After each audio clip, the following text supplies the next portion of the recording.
Welcome back to my channel Revathi Anand. నేను మీ రేవతి. ఎలా ఉన్నారు అందరూ? బాగున్నారా? మేమైతే చాలా బాగున్నాం. మీరు కూడా బాగుండాలని మనస్ఫూర్తిగా కోరుకుంటున్నాం. ఈరోజు మన హోలీ స్పెషల్ డిష్ వచ్చేసి వేడి వేడిగా నేతి బొబ్బట్లు. కొన్ని ప్రాంతాల్లో వీటిని భక్షాలు అంటారు, ఓలిగలు అంటారు, పోలీలు అంటారు. పేరు ఏదైనా కూడా డిష్ ఒకటే కదా. మేమైతే వీటిని బొబ్బట్లు అంటాము. నేను ఎలా ఈజీగా ప్రిపేర్ చేస్తానో మీకు చూపించేస్తాను. ఫస్ట్ అయితే ఒక కప్ పచ్చిశనగపప్పు తీసుకున్నాను. దాన్ని వాటర్లో మంచిగా వాష్ చేసేసి 2 to 3 టైమ్స్ ఒక 1 అవర్ పాటు నానబెట్టేసుకున్నాను. తర్వాత ఇలా కుక్కర్లో పెట్టేసి ఒక 6 to 7 విజిల్స్ వరకు పెట్టుకుంటున్నాను. ఈ లోపల నేను మైదా పిండి కలిపి పెట్టేసుకుంటున్నాను. ఒక 2 కప్స్ ఆఫ్ మైదా పిండి తీసుకున్నాను. మీరు కావాలంటే గోధుమ పిండి కూడా తీసుకోవచ్చు. నేను ఎక్కువ శాతం మైదాతోనే చేస్తూ ఉంటాను ఇవి. కొద్దిగా పసుపు అండ్ సాల్ట్ వేసుకుంటున్నాను. మీరు కావాలంటే పసుపు స్కిప్ చేసేసేయండి. నేను జస్ట్ కలర్ వస్తాయి మంచిగా అని వేస్తున్నాను. అండ్ కొద్దిగా వాటర్ పోసుకుంటూ సాఫ్ట్గా చపాతీ పిండిలాగా కలిపి పక్కన పెట్టుకోవాలన్నమాట. అండ్ అదంతా కూడా అలాగా పిండి మంచిగా కలిపేసేసి సాఫ్ట్గా ఒక 1 అవర్ పాటు పక్కన పెట్టేసేసుకున్నాను. ఈ లోపల మనకి కుక్కర్ కూడా అయిపోయింది. ప్రెషర్ చల్లారిన తర్వాత ఓపెన్ చేశాను. చూసారా, పప్పు సాఫ్ట్గా మెదిగిపోయింది. అండ్ ఇంకా నేను పక్కన బెల్లం గడ్డలు కూడా పీసెస్ చేసుకుంటున్నాను. నేను ఎప్పుడు ఇలాగ బెల్లం గడ్డలు పీసెస్ చేసుకున్నా కూడా ఒక జిప్ లాక్ బ్యాగ్లో వేసే చేస్తాను. ఎందుకంటే ఆ పీసెస్ అంతా స్ప్రెడ్ అవ్వకుండా మనకి క్లీనింగ్కి ఈజీగా ఉంటుంది. సో దట్ కౌంటర్ టాప్ కూడా క్లీన్గా ఉంటుంది. ఇలా చేస్తే ఒక్క చిన్న పీస్ కూడా అలా బయటపడదనమాట. హ్యాపీగా ఆ జిప్ అనేది ఆ కవర్ ఓపెన్ చేసేసుకొని తీసేసుకోవడమే.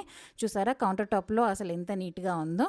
అండ్ ఇప్పుడు స్టవ్ ఆన్ చేసేసి బాణలు పెట్టేసి పప్పు కుక్కర్లో ఉండేదంతా కూడా నేను దీంట్లోకి ట్రాన్స్ఫర్ చేసేస్తున్నాను. కుక్కర్లో ఉంచితే ఏంటంటే మనకి కలపడానికి కొద్దిగా కష్టంగా ఉంటుంది. అదే ఇలా అయితే వెడల్పుగా ఈజీగా ఉంటుంది కదా అనేసి ట్రాన్స్ఫర్ చేసేసి కొద్దిగా మ్యాష్ చేస్తున్నాను. అండ్ ఇక్కడ 2 కప్స్ దాకా నేను బెల్లం పౌడర్ యాడ్ చేశాను.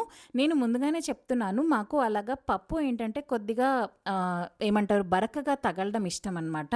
అందుకని నేను ఎక్కువగా మ్యాష్ చేయను, జస్ట్ అలా లైట్గా మ్యాష్ చేస్తాను. కొద్దిగా పప్పు అలా పంటి కింద నలుగుతుంటే బాగుంటుంది కదా అని.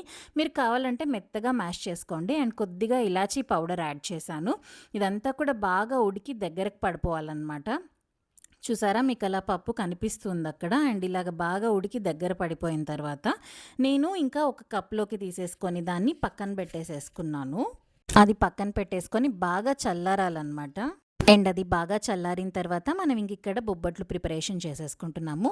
మైదా పిండిని ఇంకా చిన్న ఉండలు చేసేసుకొని మనం ఇందాక ప్రిపేర్ చేసిన పూర్ణం అంతా కూడా దీని మధ్యలో స్టఫింగ్ చేసేసుకుంటున్నాము.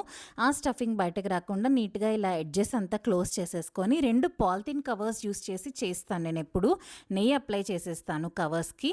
అలా అప్లై చేసేసి చేయడం వల్ల ఏంటంటే మనకి ఈజీగా ఊడి వస్తుందన్నమాట. అది అతుక్కోకుండా, మైదా పిండి కదా సాగుతూ ఉంటుంది. అలా నెయ్యి అప్లై చేస్తూ పాలిథిన్ కవర్స్తో చేస్తే చాలా ఈజీగా వచ్చేస్తుంది. టేస్ట్ అయితే నిజంగా చాలా బాగా వచ్చాయి. పిల్లలు కూడా చాలా ఇష్టంగా తిన్నారనమాట.